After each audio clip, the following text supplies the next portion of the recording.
Mail boobs infertility का sign है? हाँ एग्जैक्टली है, क्योंकि वो वहाँ पर हमारे हार्मोन सपोर्ट नहीं कर रहे। वीड मेल फर्टिलिटी पे कैसे फर्क डालते हैं? जब आप वीड इनटेक करते हो तो आपके पास सबसे बड़ी इशू यही होता है कि आपके LH और FSH को दिक्कत में लाता है, जिसकी वजह से वो आपको प्रॉब्लम क्रिएट करता है। मेरे पेशेंट की कल टेस्टिमोनियल बनी है, जहाँ पर नील स्पर्म काउंट थे, आज की डेट में 25 मिलियन स्पर्म काउंट है। वहाँ पर IVF वालों ने कह दिया था अब तो सिर्फ एक ही चीज है आपके पास करने के लिए, वो है डोनर। रणवीर सिंह आजकल एक डिले स्प्रे की एडवर्टीजमेंट कर रहे हैं, तो ये जो डिले स्प्रेज हैं ये कितने हार्मफुल हैं या फिर ये सही है हमारी बॉडी के लिए? पहले ऑयल चलते थे किसी जमाने में, तो आज की डेट में वो ट्रांसफॉर्म हो गए हैं स्प्रे में। सबसे बड़ा मिथ क्या है मेल फर्टिलिटी के बारे में? शिलाजीत खा लो, शिलाजीत में इतनी पावर होती है कि वो आपका वीर्य बढ़ा देती है, लिबिडो हमारा बड़ा हो सकता है साइज में। दूध पी लो तो स्वागत अच्छी जाएगी।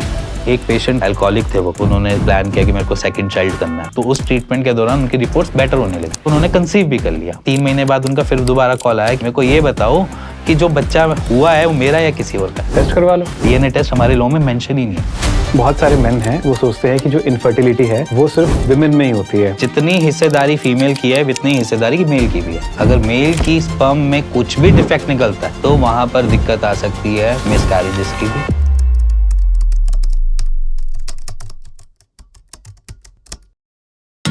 The Himachali Podcast.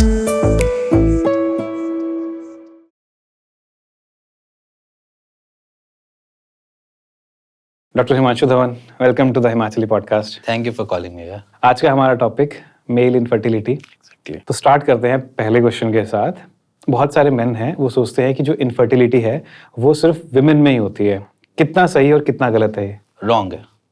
और रॉन्ग इसलिए है क्योंकि अगर मैं बात करूं जनरल, अगर मेल जितना स्पर्म देगा वैसे ही एग के अंदर वो फर्टिलाइजेशन स्टार्ट होगी, और फर्टिलाइजेशन स्टार्ट होने के बाद नेक्स्ट स्टेप आता है कि एम्ब्रियो बनेगा, फीटस बनेगा। ये एक प्रोसीजर है।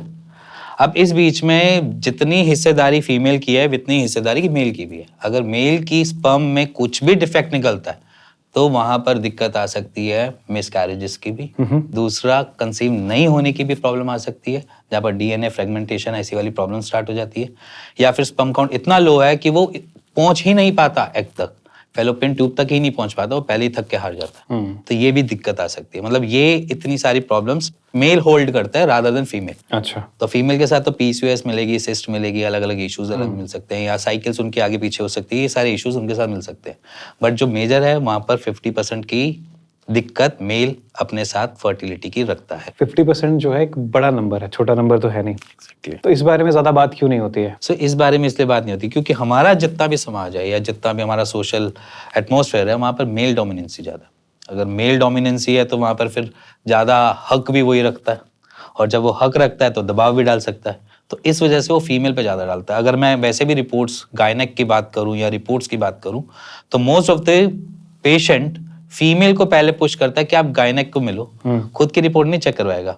जब वो बोलेगी 2-3 टेस्ट होने के बाद जाकर तब जाकर टेस्ट करवाएगा मेल। नॉर्मली किसी मन एनालिसिस का एक टेस्ट होता है, वो जाकर उसके बाद प्रिस्क्रिप्शन 2 चली गई हैं, देन उसके बाद उसको ख्याल आएगा चल मैं करवा लेता हूँ, बार बार मैं ट्रीटमेंट के लिए ले जा रहा हूँ, बार बार वो मेल को बोल रही है तो मैं करवाता हूँ। अच्छा। तब आती है बारी मेल की। तो वहां से ही पता चल जाता है कि एक्चुअली हमारे कुछ गांवों के डॉक्टर्स भी बैठे हुए हैं, वो भी सिंपली यही कह देते हैं कि पहले बीवी का इलाज करेंगे फिर देन आपका करेंगे। This is wrong. हाँ, दैट्स रॉन्ग। तो क्या प्रोसेस होना चाहिए? प्रोसेस दोनों का साथ होना चाहिए। अगर जो प्रॉब्लम आपको अगर फाइंडिंग फीमेल में करनी है वैसी फाइंडिंग मेल में भी कर सकते हो। हाथ के हाथ दोनों के टेस्ट रखते हो। अगर उनके लिए स्कैन लिख रहे हो तो इनके लिए एक सीमन एनालिसिस का टेस्ट लिखो। दोनों जाएं, स्कैन करवाएं या टेस्ट करवा कर आए, सामने आए रिपोर्ट्स तो क्लियर हो जाए, पहली मीटिंग में ही क्लियर हो जाए। बार बार एक ही चीज के लिए बार बार पैसे देना क्यों? सबसे बड़ा मिथ क्या है मेल फर्टिलिटी के बारे में जिसको आज खत्म हो जाना चाहिए? मेरे हिसाब से खाना पीने के ऊपर, बनाना खाने से या किसी ऐसी चीजों खाने से उनके वीर्य बढ़ता है। बनाना खाने से वीर्य या बढ़ता है? कोई भी ऐसी चीजें खाने से कि उनका वीर्य बढ़ता है, जैसे मटन खाने से वीर्य बढ़ता है या फिर चिकन खाने से वीर्य बढ़ता है। शिलाजीत खा लो, शिलाजीत में इतनी पावर होती है कि वो आपका वीर्य बढ़ा देती है। ठीक है, ये ऐसी कुछ मिथ्स होती हैं जिसको मैं कहता हूँ कि एक्चुअली वो एप्रोप्रिएट तरीके से नहीं ट्रांसफर हो रही। मान लीजिए अगर शिलाजीत हेल्प कर भी रही है तो कितनी अमाउंट में करनी चाहिए ये एक्चुअली नहीं पता होता। शिलाजीत खा रहे हो, स्टेमिना बिल्ड कर रहे हो, या अपने आप की फिजिक बना रहे हो, या फिर अपने टेस्टोस्टेरोन को भी बूस्ट कर रहे हो, तो शिलाजीत की मदद लगती है। बट अगर आप उसको ओवर ले रहे हो या फिर आप उसको कैसे भी ले रहे हो, वो जरूरी नहीं है कि आपके स्पर्म काउंट बढ़ा देगी। अगर टेस्टोस्टेरोन अगर बढ़ भी रहा है तो जरूरी नहीं है आपके स्पर्म काउंट बढ़ाएगा। ठीक है। दूसरा, बनाना खाने से वीर्य बढ़ता है, या एक जैसे सुहागरात के पहले दृश्य आते थे जैसे मूवीज में भी कि दूध पी लो तो सुहागरात अच्छी जाएगी या कुछ ऐसा, ये सारी की सारी मिथ्स है। और सबसे बड़ी मिथ कि लिबिडो हमारा बड़ा हो सकता है साइज में। ठीक है, कि अगर कोई कहता है लिबिडो साइज में बड़ा हो सकता है, ऐसा कुछ भी नहीं है। और कुछ भी ऐसी चीज जो आपके टेस्टोस्टेरोन को बूस्ट कर रही है, जरूरी नहीं है वो आपको फर्टिलिटी वापिस लेकर आ सकती है। तो ये जो इतनी सारी एडवर्टीजमेंट होती रहती है इन चीजों की, देखो, एक एडवर्टाइजमेंट तो ऐसे है ना कि अगर कुछ बेचना तो है ही लोगों ने, तो वो साइज के मामले में चलते हैं, क्योंकि इंडिया की एक साइकोलॉजी ऐसी है कि बड़ा करना है तो बड़ा हो सकता है, तो बड़ा करेंगे। तो जब बड़ा करेंगे तो वो तेल लगाएंगे, दवाइयां खाएंगे, सारी चीजें करेंगे वो उस मोमेंट पे। बट वो एग्जैक्टली लंबा मोटा कुछ नहीं होता, वो एक साइज है जो अप्रोक्सीमेटली अपने साथ अपने बराबर ही चलता है। अदरवाइज वो भी दिक्कत बहुत बड़ी दे सकता है अगर कभी टेढ़ा मेढ़ा हो जाता है तो। क्या दिक्कत रहती है? जैसे नॉर्मली है, स्कार सिस्टम है, स्कार टिश्यूज खट्टे होने चालू हो जाते हैं through over the time period, injury बार बार होने की वजह से। फिर वो आपको पेन करता है हर इंटरकोर्स में या हर एक ऐसी एक्टिविटी में जो सेक्सुअल एक्टिविटी होती है उसमें पेन देता है। तो सारी ऐसी प्रॉब्लम्स तभी आती हैं जब कभी हम इंजरी हो गई या फिर एक डिजीज होती है पेरोनी डिजीज जो बेसिकली हमें दिक्कत दे सकती है। एक कोई 20 साल का लड़का या लड़की अगर इस पॉडकास्ट को भी देख रही है या देख रहा है, वो अपने साथ इस टाइम पे क्या ऐसी चीज गलत कर रहा है, कर रही है, जो कि इन फ्यूचर उसकी फर्टिलिटी के ऊपर असर डाल सकता है? देखो, 20 साल का बच्चा आज की डेट में ऑलमोस्ट एडल्ट हो चुका है, चाहे मेल है चाहे फीमेल। हाँ, अगर ये उनसे बड़े लंबे टाइम से कुछ चीज ऐसी करते आ रहे हैं जैसे कि एक्सेसिव मास्टरबेशन या मास्टरबेटिंग बड़े लंबे टाइम से 13-14 साल की तरफ से करके आ रहे हैं, तो वो इशू दे सकता है, वो उनको ट्रबल दे सकता है। अगर यहाँ पर अगर वो अपनी लाइफस्टाइल में भी चेंजेस करना चाहें तो वो भी कर सकते हैं, जिससे अपनी फर्टिलिटी बूस्ट कर सके। क्योंकि 20 साल के बच्चे में सारी चीजें ग्रोन अप एज में हो जा रही होती है, मतलब सब बढ़ ही रहा होता है, सारी चीजें टेस्टोस्टेरोन हार्मोन सारी एक नेक्स्ट लेवल चल रही होती हैं चीजें। तो इस मोमेंट पे मेरे ख्याल से बॉडी का ख्याल रखना ज्यादा जरूरी है एज कम्पेयर टू उसको कहीं गंदे खाने से या फिर लैक ऑफ एक्सरसाइज से बचने के लिए। मतलब कि अगर मैं एक्सरसाइज नहीं कर रहा या मैं खाना गलत खा रहा हूँ तो वो मेरे पे सीधा हार्म कर रहा है, इनडायरेक्टली कर रहा है। ओवर द टाइम पीरियड जब वो 30 पे जाएगा तो उसको ये चीज प्रभाव अपने शरीर पे दिखेगा भी, ऐसा नहीं दिखेगा। तो सिंपली क्या होता है कि आज की डेट में नॉर्मली हम 20 साल की नॉर्मल देखा जाए तो बच्चे आज की डेट में बाहर का खाना खा रहे हैं, पिज्जा खा रहे हैं, फूड उनका जो है जंक फूड पूरा ऐसे, टाइमिंग सही नहीं है खाने की, टाइमिंग भी सही नहीं है, नींद भी पूरी नहीं है। अब आज एक चीज बताओ, जब हम कॉलेज टाइम में होते थे अपने टाइम में तो हमारे घर वाले क्या कहते थे, बच्चा सो जा, ठीक है, दोस्त यारों के साथ मत घूम या कुछ है। आज का कल्चर थोड़ा डिफरेंट है। अब कल्चर एकदम पार्टी कल्चर है, 12 बजे सोते हैं, उसके बाद भी 2 बजे तक थोड़ी सी चैट या इंस्टा पे स्क्रॉल करने के बाद चाहिए। ऐसा नहीं है कि इंस्टा पे स्क्रॉल नहीं करना चाहिए, करो बट टाइम पे करो।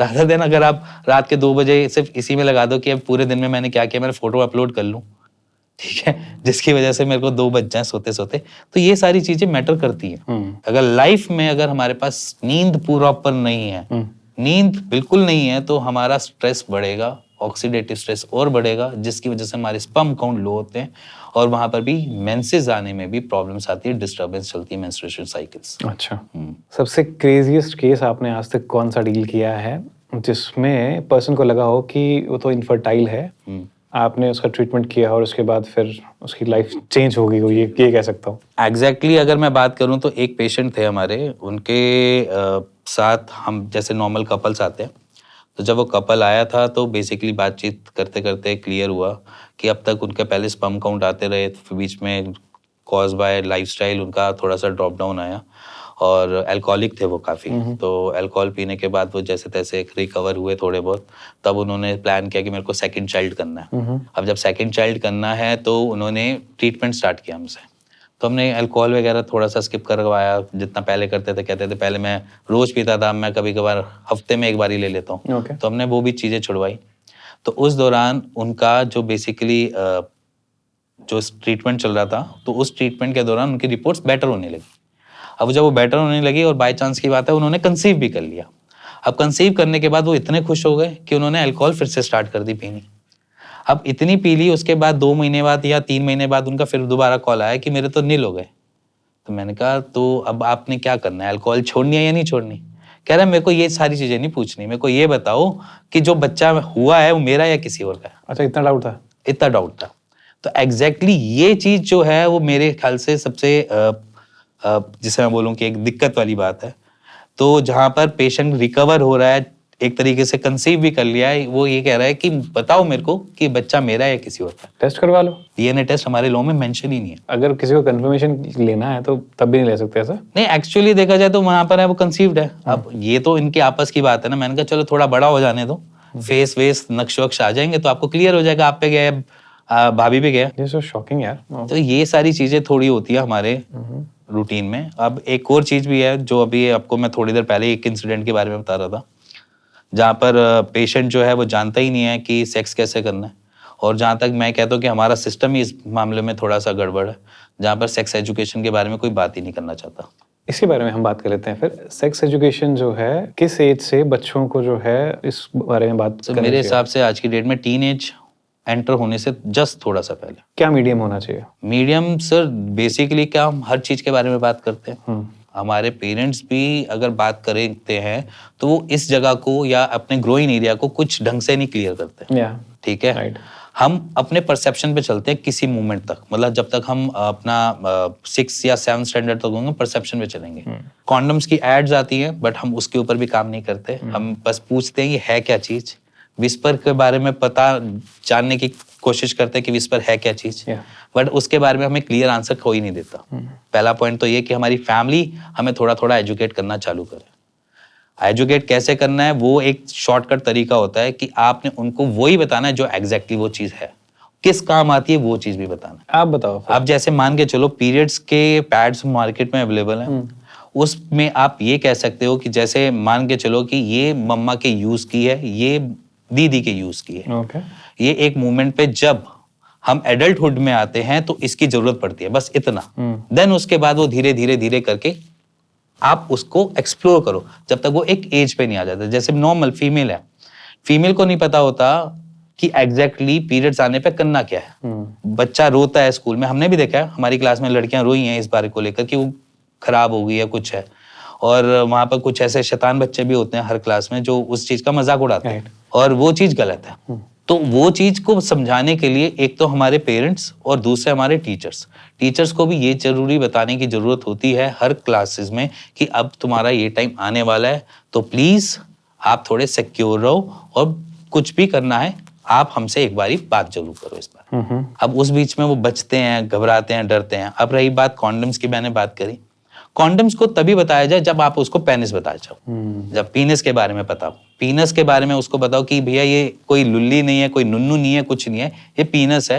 ये एक हमारे यूरिन करने में काम करती है और दूसरा हमारे बॉडी का पार्ट है। तो एग्जैक्टली अगर आप इसको इस तरीके से डिस्कस करके होगे नॉर्मल, जैसे अगर मैं और आप डिस्कस कर रहे हो एज ए फ्रेंड बन के, तो शायद वो समझ भी जाए। और उसके बाद भी ये चीज बताने की जरूरत होती है ये कोई मजाक का जरिया नहीं, ये कोई नोटी करने वाली थिंग नहीं है, यहाँ पर कोई भी चीज ऐसे नहीं यूज करनी चाहिए। और उसको ये भी बताओ कि मास्टरबेशन क्या होता है और मास्टरबेशन, अर्ली मास्टरबेशन से क्या कॉन्सिक्वेंसेस हो सकते हैं। इसको कैसे एक्सप्लेन करोगे आप? इसको समझाने का तरीका एक ही है कि मास्टरबेशन हेल्दी चीज नहीं है। जो हमारे बड़े बुजुर्ग बताते थे वो हमेशा यही कहते थे ना, masturbation it's not a right thing.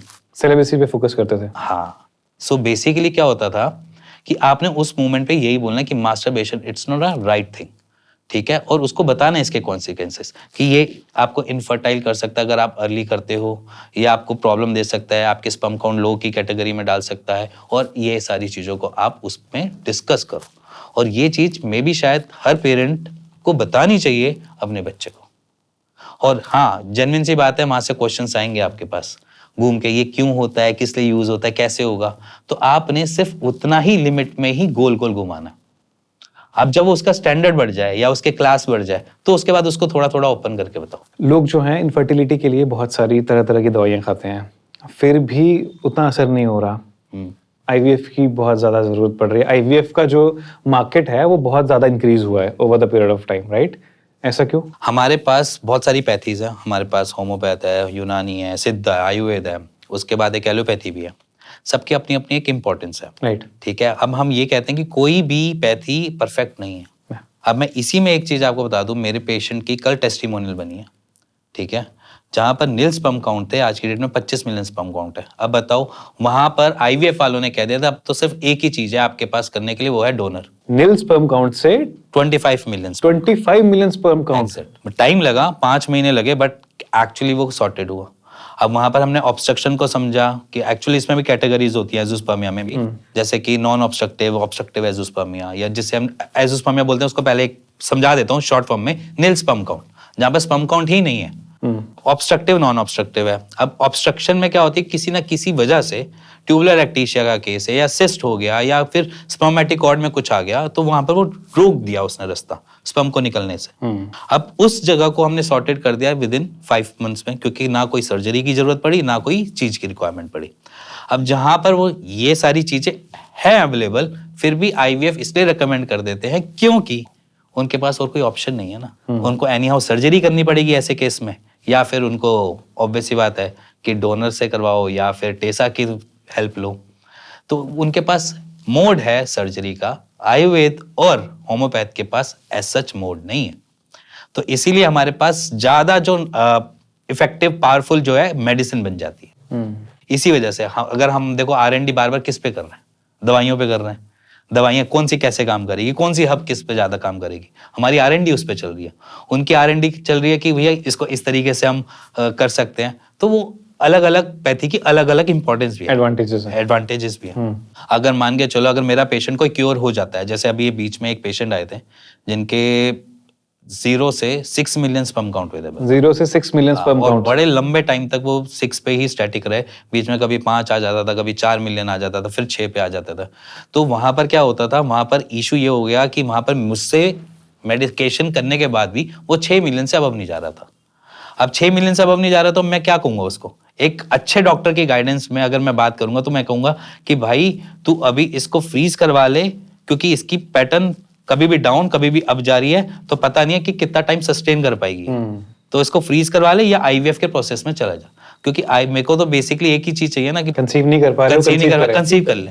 अब जिसको बच्चा नहीं हो रहा बच्चा मिल जाए, वो चाहे आईवीएफ के प्रोसेस से हो, चाहे वो आयुर्वेद से हो, चाहे वो नेचुरल कंसीव हो, क्या मैटर करता है? रिजल्ट चाहिए। रिजल्ट चाहिए। ओके। हेल्दी स्पर्म काउंट कितना होता है? एक WHO की गाइडलाइंस के से देखा जाए तो 15 मिलियन से नीचे जो है वो लो स्पर्म काउंट की कैटेगरी है।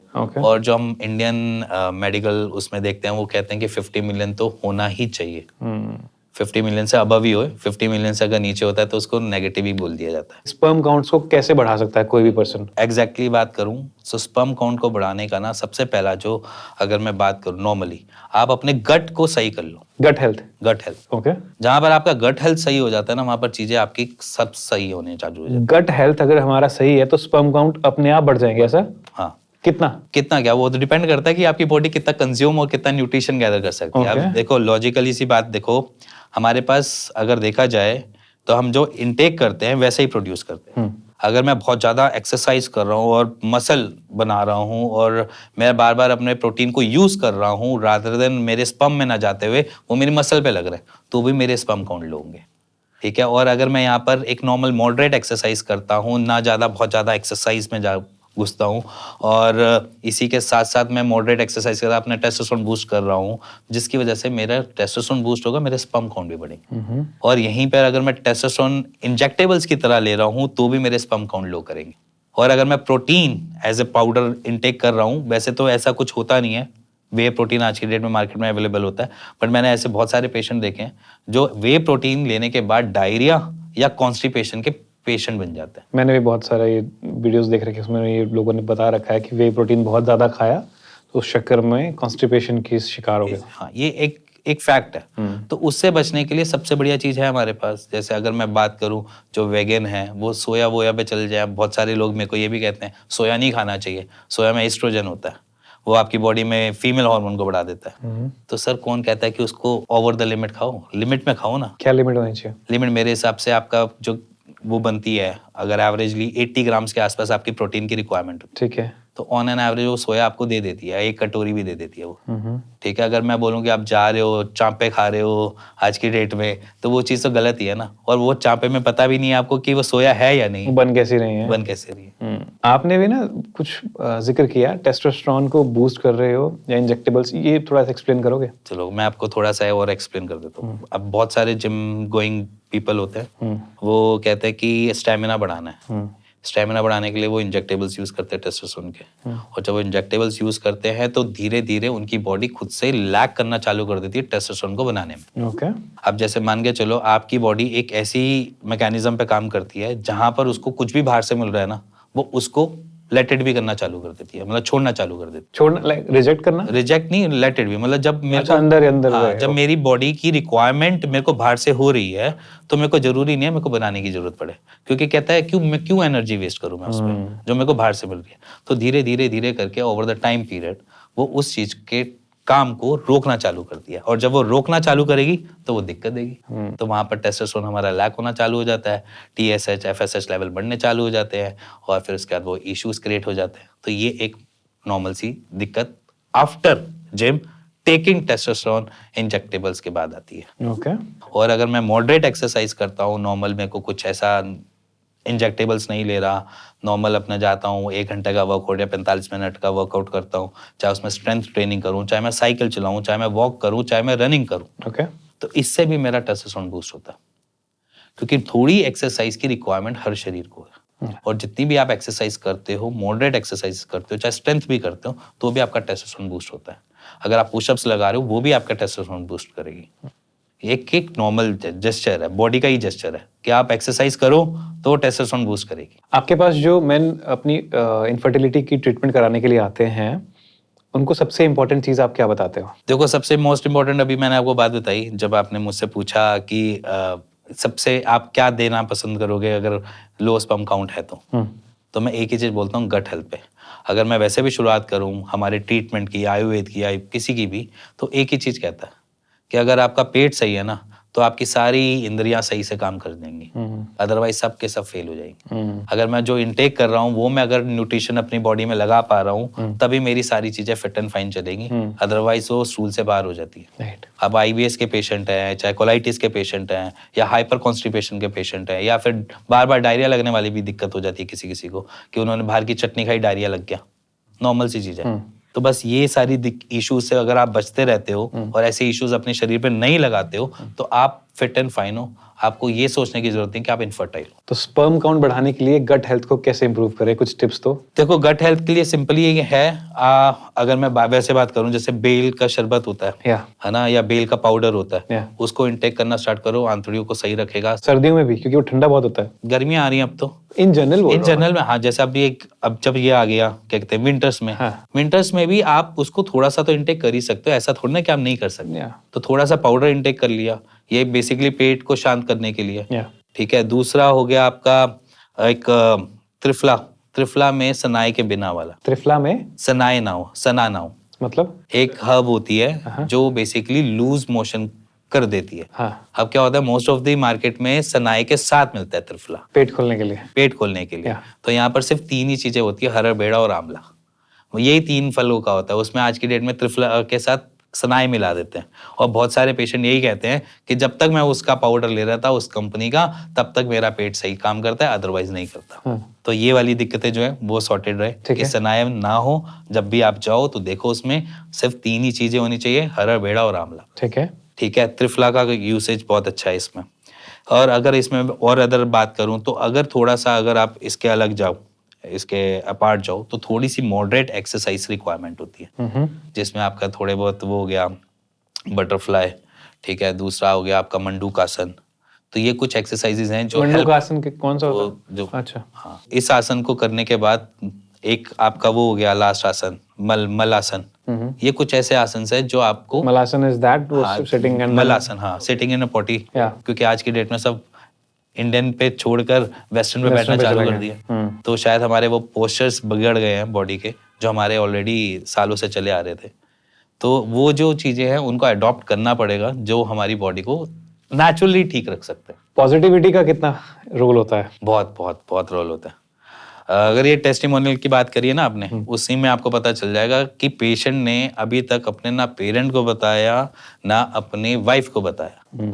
रिकवर होने के बाद, कंसीव होने के बाद वो मेरे को यही आश्वासन देकर गया, मैं अपनी फैमिली के साथ आऊंगा। वैसे कम ही देते हैं टेस्टिमोनियल, क्योंकि हमारा ट्रेड ऐसा है कि प्रिवेसी सीक्रेट रखते हैं चीजों को। पॉजिटिविटी अगर वो साथ लेकर आ रहा है हाँ। तो चीजें फिट एंड फाइन है। अगर पॉजिटिविटी नहीं है, नेगेटिव है और बहुत ज़्यादा लंबे टाइम से नेगेटिव में ही रहा है, तो कितना लंबा टाइम लग जाता है उसको ठीक करने में। और जहाँ पर वो पॉजिटिव के साथ आ रहा है वो 2 या 3 महीने के अंदर क्योर भी हो जाता है। ये तो हमने खुद क्लिनिकल प्रैक्टिसेस में देखा हुआ है कि अगर आप पॉजिटिव हो, चाहते हो अपने लिए कुछ अच्छा, तो अपने लिए सोचना चालू कर दो कि मैं अपने बच्चे का फादर बनूंगा, तो चीजें सही सेटल होंगी। अगर आपने ये माइंडसेट, और कभी मैं ये सोचूं कि मैं बन ही नहीं पाऊंगा, जैसे आईवीएफ वाले बोल देते हैं मोस्टली पेशेंट्स को कि आप नहीं हो सकता आपसे कुछ, आप डोनर ले लो, आप टेसा करवा लो, नहीं हो सकता। गिड़गिड़ाते हुए आते हैं लोग हमारे पास, कभी कभार रोते हैं मेरे क्लिनिक पे बैठ के, ऐसा भी हाल है। आप तो खुशियां बांट रहे हो फिर। खुशियां देखो, किसी के लिए खुशियां तो किसी के लिए दुख भी। अब जरूरी थोड़ा ना कि सारे के सारे पेशेंट की ओर होते हैं। अब कहीं ना कहीं तो दर्द हमें भी लगता है। हम यहाँ पर देखा जाए तो एक तरीके से कार्यकर्ता है, वी आर कार्यकर्ता, कर्मठ कह लो, जो भी है, मतलब कार्यकर्ता ही है। देने वाला या लेने वाला जो भी है वो तो ऊपर वाला ही है। ना जीवन हम दे पाए, ना जीवन हम ले पाए, एफर्ट मार सकते हैं अपनी तरफ से सही डायरेक्शन में, राइट? एग्जैक्टली। क्या उनको आप पहले ही बोल देते हो कि पॉजिटिव तो रहना है, ठीक है, बट क्या चीजें हैं जो आप पहले ही टीएनसी अप्लाई में डाल देते हो? देखो, पहली सबसे फर्स्ट मैं एक थिंग को बोलता हूँ जो मेरे को लगता है कि एक यूनिवर्स पे सब पे काम करती है। थोड़ी फिलॉसफी है बट सब पे काम करती है। नहीं, हम सुनने के लिए बैठे हैं। ठीक है, अगर मैं आपको एक सिस्टम समझ जाता हूँ कि अगर मैं किसी चीज के लिए बहुत शिद्दत से चाहता हूँ ना, तो एग्जैक्टली मेरे को वो लेट या अर्ली मिलेगी जरूर। Manifestation Okay. एग्जैक्टली। अगर मैं शिद्दत से चाहता हूँ, Yeah. अगर मेरे पास उसके लिए कोई ऐसा वो नहीं है, जो मेरे पास नहीं है फिर भी मैं मांग रहा हूँ, बट मिलेगी। वो यूनिवर्स भी उसके लिए ट्राई करता है कि वो आपको देगा। बट अगर मैं उसके लिए नेगेटिव सोच रहा हूँ, अब तो हो ही नहीं पाएगा, अब तो क्या ही होगा, अब तो देखना पड़ेगा, अब तो सोचेंगे, अब तो ऐसा होगा, अगर ऐसे थॉट प्रोसेस में मैं आ रहा हूँ तो शायद नहीं होगा। The person has to be hopeful. That is very important, right? Very important. Positive and hopeful. Okay. जहाँ पर पेशेंट स्माइलिंग के साथ बात कर रहा है वहां पर रिकवरी अच्छी है। जहाँ पर पेशेंट रो रहा है, परेशान है अपने हालातों से, वो और हालातों के अंदर घुसे जा रहा है। बोलो, अब जो आपके पास आते हैं, आप कह रहे हो रोते हैं, कोई तो गिड़गिड़ाते हुए आपने शब्द का यूज किया, कुछ बताया उन्होंने कभी कि मतलब उसकी वजह से उनको कितनी प्रॉब्लम्स झेलनी पड़ रही है? सर एग्जैक्टली, प्रॉब्लम्स तो बहुत है ना वहाँ पे। सबसे पहले सोशल एनवायरनमेंट जैसे होता है, कॉन्फिडेंस ऑब्वियस सी बात है, कॉन्फिडेंस लैक हो जाता है। 40 की एज में आकर मुझसे मांग रहे हैं कि बच्चा करवा दो, ये कैसे भी करके मैंने इतने आईवीएफ फेल कर चुका हूँ। अच्छा सॉरी, इसको यहाँ पे रोकता हूँ पहले। कोई एक ऐसा केस बताइए जिसमें पर्सन बता रहा हो कि जिसमें आपने देखा होगा maximum number of IVF cases बंदे ने जो है फेल हो चुके हो। सर एक्चुअली देखा जाए ना, वहाँ पे पेशेंट तो रिकवर हो जाता है, फीमेल फिट नहीं हो पाती। हमने पेशेंट देखे हैं, ऐसे कपल्स आए हमारे पास जहाँ पर पेशेंट तो फिट हो गया धीरे धीरे करके, कुछ ना कुछ कर आके, as an male body, low sperm count था तो थोड़ा सा हमने बढ़ाया, सब कुछ हुआ, इतनी देर में देखा तो फीमेल, क्योंकि ऑलरेडी वो 3 आईवीएफ से कर जा चुकी है और अप्रोक्सीमेटली एज हो जाती है 33, 34, तो वहाँ पर वो कंसीव वाले इश्यूज और ज़्यादा बढ़ जाते हैं एज ए फीमेल साइड पे। तो वहाँ पर वो ट्रबल्स आनी चालू हो जाती है। तो ये जितना भी प्रोसेस होता था ना किसी जमाने में कि आप 24 साल में या 25 साल में शादी कर लो, वो एग्जैक्टली बहुत बढ़िया था। अच्छा। जो ये 30 साल की मैरिज हुई है ना जब से, अब तो 40 में भी कर रहे हैं। 30 साल की 35 प्लस ही हो रही है मोस्टली, राइट? तो अब ये जो 30 इयर्स की जो मैरिज की लेन है ना, ये सही में बहुत दिक्कत देने वाली है इंडियंस को। 30 इयर्स से ऊपर जो लोग शादी कर रहे हैं, जो इंडियंस शादी कर रहे हैं, जो नया ट्रेंड चल पड़ा है, जो आपने भी बताया अभी, क्या क्या समस्याएं उनको फेस करनी पड़ रही हैं कंसीव करने में? सबसे फर्स्ट थिंग तो यही है कि हमारी बॉडी हमारा सपोर्ट नहीं कर रही है। ठीक है, हम जिस एज में कंसीव के लिए बिल्कुल फिट एंड फाइन है ना, वो है ही एज अपनी ये वाली 22, 24, 25, 26 टू अप टू 28। उसके बाद धीरे धीरे बॉडी हमारी खुद से ही बोलती है कि बस अब हो गया। आप जैसे अपने चाइल्डहुड में थे, जितने एक्टिव थे उतने अब हो नहीं हो ना at this age. At this age मैं भी नहीं हूँ। हमारी बॉडी क्रैश की एक पड़ाव पे पड़ जाती है, वहां पर हमारे स्पर्म काउंट लोअर साइड जाते हैं। सबसे पहला पॉइंट, हमारी बॉडी के न्यूट्रिशन वैसे नहीं लग रहे होते जैसे हम ग्रोइंग एज में लग रहे होते हैं, तो हम एज ए वीकर और वीकर बनते जा रहे हैं डे बाय डे। अब इसके बाद कहानी आती है फीमेल बॉडी की। फीमेल बॉडी में स्ट्रेस अगर बहुत ज़्यादा है और अगर वो आईवीएफ की साइकिल्स भी बहुत सारी करवा लेती है और उस साइकिल्स के बाद उनकी बॉडी बहुत ज़्यादा क्रैश एक मोमेंट पे आ जाती है। ओके।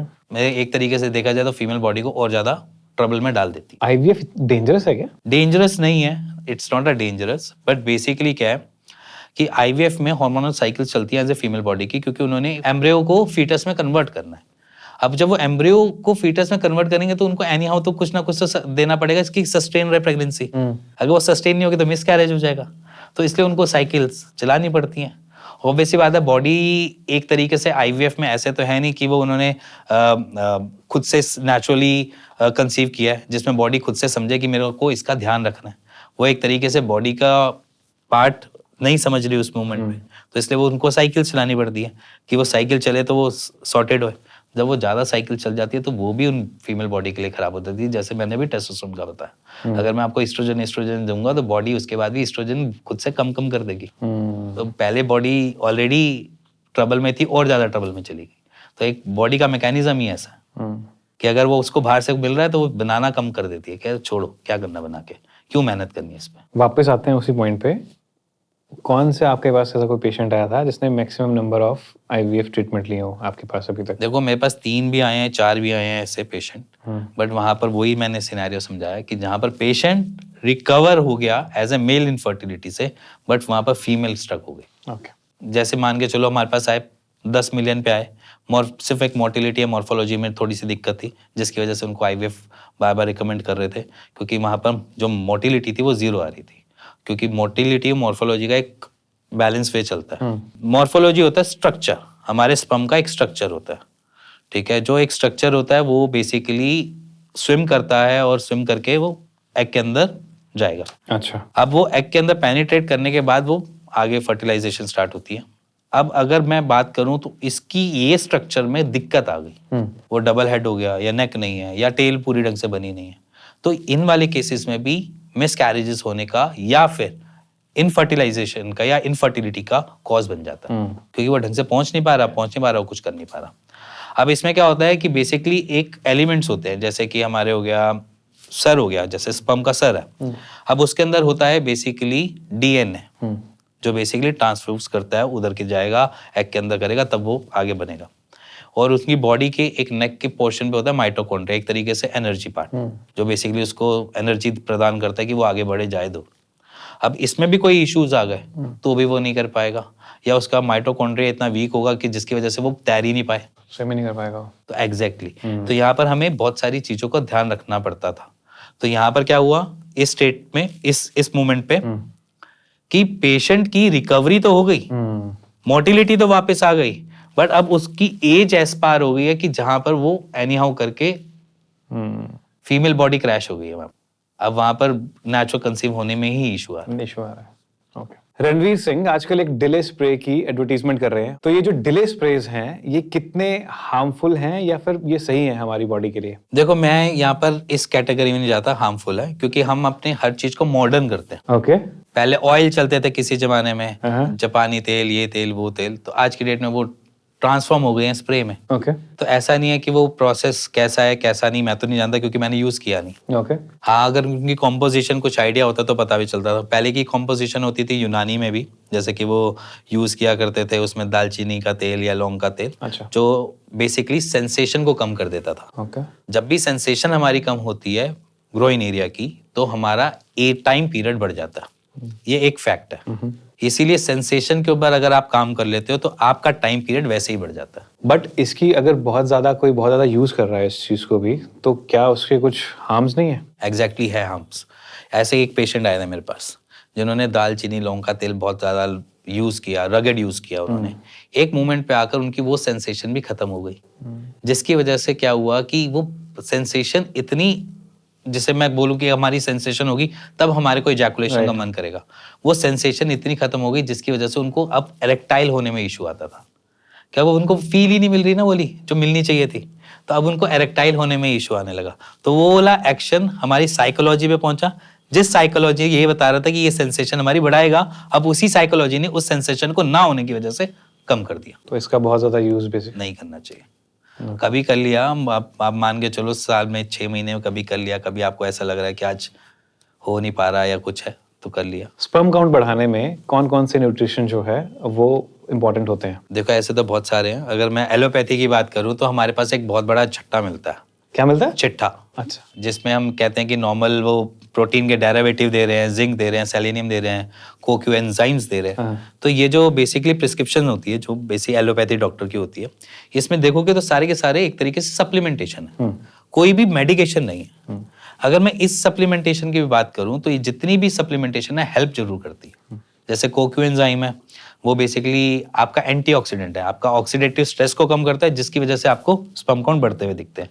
जिंक प्रॉपर रिक्वायरमेंट होती है हमारे स्पर्म को, तो इसलिए जिंक हमको पूरी हेल्प करता है। और इसी के साथ हमारे पास रिक्वायरमेंट होती है सबसे बड़ी प्रोटीन की, क्योंकि हमारे स्पर्म ही प्रोटीन के बने हुए हैं। ठीक है, और प्रोटीन हमें कहीं और से तो मिलता नहीं है, हमारे को फूड से भी मिल जाता है, सारी जगहों से मिल जाता है।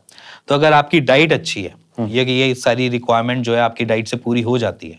वैसे होती नहीं है, क्योंकि जिंक की रिक्वायरमेंट ढंग से नहीं हो पाती, सेलेनियम की रिक्वायरमेंट पूरी ढंग से नहीं हो पाती। तो ये जो रिक्वायरमेंट ढंग से नहीं हो पाती है, तो इसलिए सप्लीमेंटेशन दी जाती है। नहीं तो बंदा तो खाना तो खा ही रहा है ना, या गट हेल्थ खराब है या फिर आपका खाने का तरीका गलत है। तो ये इन सारी केसेस में लेकर हमने एक सीड फिट बनाया। Seed fit? Seed fit, okay. Seed fit एक तरीके का हमने जैसे मैं बोलूं कि नो फेस कंसल्टेशन है, जिसमें आपको फेस टू फेस किसी से कंसल्ट नहीं करना, क्योंकि मार्केट में ताबू है कि अगर मैं इसके बारे में बात करूंगा तो क्या पता ये मेरे पे बैकफायर ना हो जाए या मेरे को कोई दिक्कत ना हो जाए। तो इसीलिए सीड फिट पे हमने एक फर्टिलाइजेशन का या फर्टिलिटी का एक पूरा टेस्ट भी बनाया है, जिसको आप टेस्ट दो। अगर आपको लगता है कि आप थोड़ी सी दिक्कत आ रही है या कुछ आ रही है, हमारे यहाँ से खुद कंसल्टेशन होगी विदाउट किसी फेस के। अच्छा। डॉक्टर कंसल्ट करेगा, देन उसके बाद आपकी रिक्वायरमेंट्स या चीज़ें या कोई भी रिपोर्ट्स हैं तो वो डिस्कस होंगी। अगर वो भी आपकी नहीं है रिपोर्ट्स, तब भी आपको काउंसलिंग करने के लिए आपसे बात करेगा। तो जिसमें ये क्लियर होगा कि अगर कुछ इश्यूज आ रहे हैं या आपने बहुत टाइम तक अल्कोहल या लाइफस्टाइल भी डिसऑर्डर भी किया हुआ है, तो उसको भी रेक्टिफाई करके आपको नया प्लेटफॉर्म देगा, नया पाथ देगा, और साथ में आपको किस हब में क्या चीज मिल जाएगी वो भी बताएगा। कितना सक्सेस रेट है? देखो सक्सेस रेट पूरा है। जैसे आपने नॉर्मली सुना होगा अश्वगंधा, शिलाजीत, इन सारी हब्स की एक अपनी अपनी प्रॉपर्टीज है। जैसे अश्वगंधा अपने स्पर्म काउंट बढ़ाने में बहुत मदद करता है। ऐसा नहीं है कि मैं कह रहा हूँ, ऑल ओवर वर्ल्ड कह रहा है ये चीज। तो अगर हम उस पर काम करते हैं तो उससे हमें रिजल्ट मिलता है। अब इसके साथ मेरे को मिलता है सबसे बड़ी चीज शिलाजीत, जो नॉर्मली जानते हैं। अब शिलाजीत स्टैमिना बूस्ट करता है और टेस्टोस्टेरोन को बूस्ट करता है, जिससे हमें को हेल्प मिलती है। पर शिलाजीत भी ना मार्केट में बहुत टाइप की मिलती है आज की डेट में, है ना? exactly मिलती है। और डुप्लीकेसी भी बहुत ज्यादा होती है, तो कैसे कोई पहचाने? देखो डुप्लीकेसी बेसिकली ऐसा नहीं है कि डुप्लीकेसी, अगर मैं बात करूं तो यहाँ पर सबसे ज्यादा जो उसका डुप्लीकेट कंपोनेंट है वो मिलता है एलुआ। वो बेसिकली क्या होता है कि एलोवेरा सुना होगा ना, उसको पका देते हैं तो वो काले रंग का हो जाता है, जो सिमिलैरिटीज दिखा देता है। अच्छा। तो जो सिमिलर प्रॉपर्टीज है वो एक तरीके से सिमिलर चीजों की तरह वो नकली बन के बिक जाता है। होता तो वो भी हर्ब ही है, एलुआ कहते हैं, उसके अंदर थोड़ा सा वो वहाँ की महक डालकर काम कर देते हैं। बट ऐसा नहीं है। अगर मैं वैसे बात किया जाए तो शिलाजीत की खुद की अपनी बहुत अच्छी प्रॉपर्टीज है, रिच ऑफ मिनरल्स है। ठीक है, स्टैमिना भी बूस्ट करता है, साथ में टेस्टोस्टेरोन को बूस्ट करता है। शिलाजीत को टेस्ट कर सकते हैं कि असली और नकली में पहचान करने के लिए? असली और नकली पहचान करना ऐसा नहीं है, क्योंकि उसमें भी अलग अलग चीजें आ जाती है। अगर मैं बात करूं कि असली और नकली को कैसे जानना है, तो शिलाजीत काले सा पत्थर होता है, अगर वो गर्म करने पे नीचे बैठ रहा है, तार की तरह बन रहा है, तो वो शिलाजीत है। अगर वो नहीं बन रहा, ऊपर की तरफ आ रहा है, तो वो शिलाजीत नहीं है। अच्छा। सो अब इन सारे कंपोनेंट्स को अगर हम एक मिलाकर एक पूरे के पूरे किट की तरह देते हैं, तो जहां पर है पेशेंट को रिकवरी डेफिनेटली मिलती है। डेफिनेटली वर्ड जो आप यूज कर रहे हो ना, ये बहुत बड़ा वर्ड है अपने आप में। सो अगर मैं डेफिनेटली एक बात करूं तो उसमें हम क्या गए, सारी की सारी कंपोजिशन को मिलाकर एक ऐसी फर्टिलिटी किट बनाई है जो बेसिकली आपको डेफिनेटली काम देगी। ठीक है, उसमें कैसे काम करेगी वो देखो। आपने मेरे से एक क्वेश्चन पूछा था अभी जस्ट थोड़ी देर पहले ही कि एक्चुअली वो काम करती है नहीं करती है, क्योंकि बहुत बड़ा आपने डेफिनेटली बोल दिया। लो स्पर्म काउंट को ट्रीट करना it's not a big thing. Okay. अगर वो आपकी गट हेल्थ या इन सारी चीजों से जुड़ा हुआ है तो उसको ठीक करना कोई बहुत मेजर चीज दिक्कत नहीं है। हाँ, नील स्पर्म काउंट को मान सकते हैं कि उसको ठीक करना बड़ा टास्क होता है, क्योंकि उसमें अलग अलग एस्पेक्ट्स आ जाते हैं, ऑब्स्ट्रक्शन है, बहुत सारी चीजें।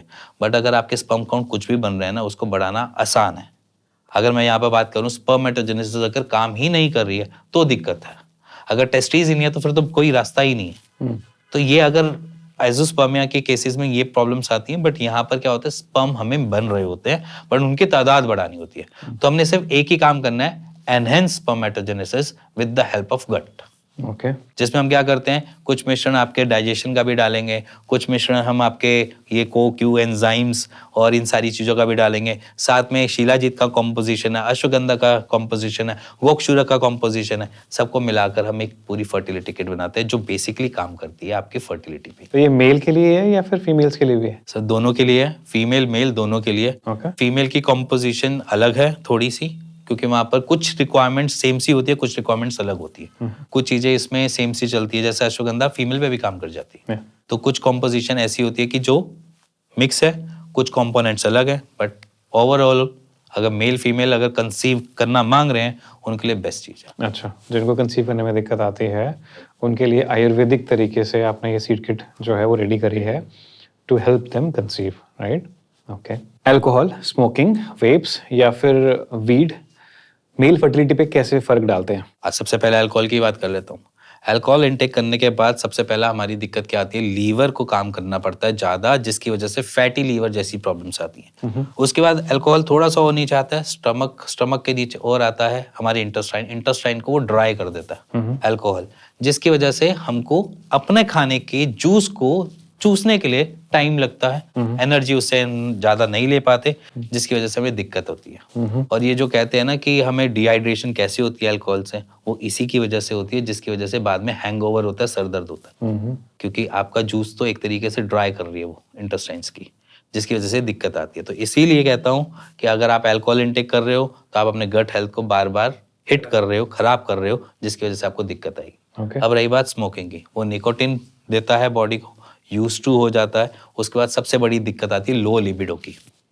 लो लिबिडो मतलब बेसिकली इम्पोर्टेंसी कि वो जब मांगोगे तब वो एरेक्टाइल नहीं हो पाएगा और वो इशू करेगा, तो ये एक बड़ा मेजर दिक्कत आती है। अब रही बात आपकी वीट की, जो बहुत मेजर दुनिया कहती है कि वीट तो काम करनी चाहिए, पीएमई पे काम करना चाहिए या उनको काम करना चाहिए। वीड और चरस के लिए कहा जाता है ना कि ये काम करता है, प्री मैच्योर इजैकुलेशन पे काम करता है, बट मेरी बात मानोगे तो ऐसा कुछ नहीं है जो आपकी प्री मैच्योर इजैकुलेशन पे काम करता है। वो इसलिए करता है क्योंकि आपका ब्रेन फोकस्ड है। जब आपका ब्रेन फोकस है तो आपका प्री मैच्योर इजैकुलेशन वाली प्रॉब्लम्स नहीं देखने को मिलती। अगर आपका फोकस नहीं है तो वो दिक्कत देगा। तो बेसिकली कंसेप्ट वहीं पे आता है। तो इसीलिए जब आप वीड इनटेक करते हो तो आपके पास सबसे बड़ी इशू यही होता है कि आपके LH और FSH को दिक्कत में लाता है, जिसकी वजह से वो आपको प्रॉब्लम क्रिएट करता है। अब वो क्या करता है, पिट्यूटरी ग्लैंड से ट्रिगर नहीं दे पा रहा होता कि करना क्या है।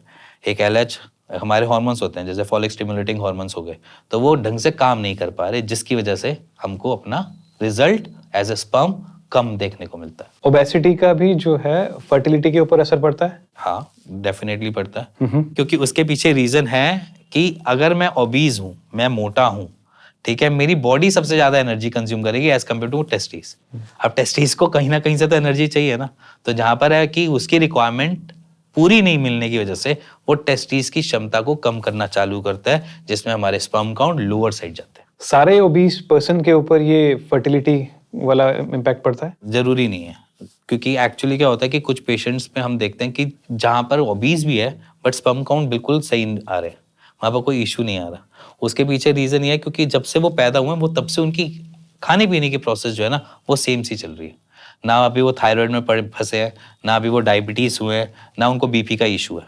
अगर वो इन तीनों में से किसी एक चीज में एंटर हो जाते हैं, चाहे वो ब्लड प्रेशर या आपके डायबिटीज या फिर किसी और अलग इश्यूज में, तो उनके स्पर्म काउंट लोअर साइड आने चालू हो जाते हैं। क्या जो मेल बूब्स होते हैं वो भी इनफर्टिलिटी का साइन है? हाँ, एग्जैक्टली है, क्योंकि वो वहाँ पर हमारे हार्मोन सपोर्ट नहीं कर रहे हैं। अगर मान के चलो मेरे हार्मोन्स मेरे को ये कह रहे हैं कि आप के बूब्स आ रहे हैं, तो वो वहाँ पर मेरे बूब्स आएंगे, और उसके पीछे रीजन क्या है कि मेरे हार्मोन्स मेरे को सपोर्ट नहीं कर रहे बॉडी को। अगर मेरे ब्रेन मेरे को ट्रिगर नहीं करके दे रहा कि टेस्टोस्टेरोन इतना बूस्ट करूं कि वो ना बने, या वो ऐसी चीजें ना बने, या ऐसी दिक्कत ना बने। ओवर द टाइम पीरियड देखना, बच्चा जब छोटा होता है जरूरी नहीं है तभी उसके होते हैं, ओवर द टाइम पीरियड उसकी डाइट, उसकी लाइफस्टाइल, उसके सारे इश्यूज होने की वजह से, या फिर कोई ऐसी मेडिकल हिस्ट्री रही होती है जहाँ पर उसको कोई ना कोई इशू ऐसे आया होता है, जिसकी वजह से वो बाद में इनमें कन्वर्ट होता है। और ऐसा नहीं है कि वो फ्रॉम वेरी फर्स्ट डे से स्टार्ट होता है। हेल्थी प्रेगनेंसी के लिए आइडियल एज स्पैन क्या है मेन के लिए? हेल्दी प्रेगनेंसी के लिए मैं तो कहूँगा कि आप 24 से प्लान करो 30 तक, और उसके बाद एक अच्छा कंसीव सही हो जाता है। वैसे ऐसा नहीं है कि 31 32 में नहीं हो सकता। मेरा खुद का 31 में हुआ है, तो ऐसा कुछ नहीं है कि 31 में या 32 में नहीं हो सकता या 33 में नहीं हो सकता। But it's up to you कि आप अपनी बॉडी को कितना फिट रखते हो। और अगर मैं हेल्दी टाइम पीरियड बताऊँ तो वो यही है। मेल फर्टिलिटी के लिए कौन से विटामिन्स और मिनरल्स लेने चाहिए? देखो, सबसे मेन इंपॉर्टेंट पार्ट जो है, अगर मेल फर्टिलिटी को हमें रोकना है तो ओमेगा 3 हमारी रिक्वायरमेंट होती है, वो हमें चाहिए। सेलेनियम चाहिए, जिंक चाहिए, इसके साथ विटामिन डी चाहिए, विटामिन ई चाहिए, प्रोटीन चाहिए। और ये कौन से फूड से मिलेगा हमें? बहुत सारे हैं, जैसे एग में मिल जाता है हमें, केल में मिल जाता है, वेजिटेबल्स में मिल जाता है, वॉलनट्स में मिल जाता है ओमेगा 3। ओमेगा 3। तो ये बहुत सारी चीज़ों में मिल जाता है। वो मैं शायद आपको मैं डाइट चार्ट शेयर कर दूंगा, अपने व्यूअर्स को दिखा सकते हो जो कहते हैं कि लो स्पर्म काउंट है मेरे को बढ़ाने, तो उनके लिए बहुत कारगर है।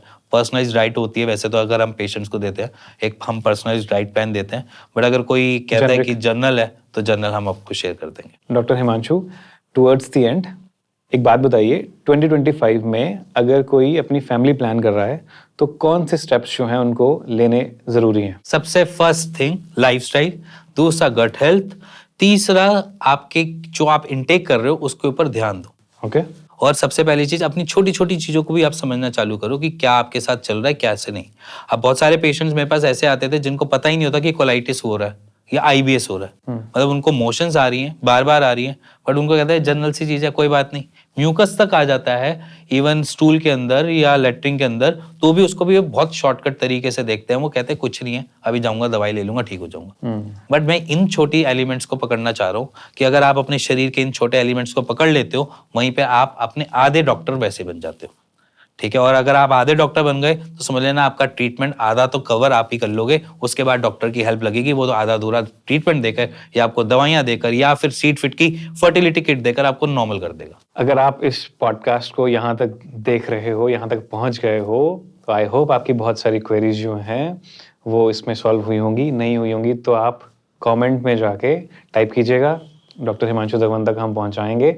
और बताइएगा कि कौन से टॉपिक के ऊपर आप नेक्स्ट पॉडकास्ट चाहते हैं, अगर आपको ये अच्छा लगा है तो। और thank you so much. Thank you sir, thank you very much. The Himachali Podcast.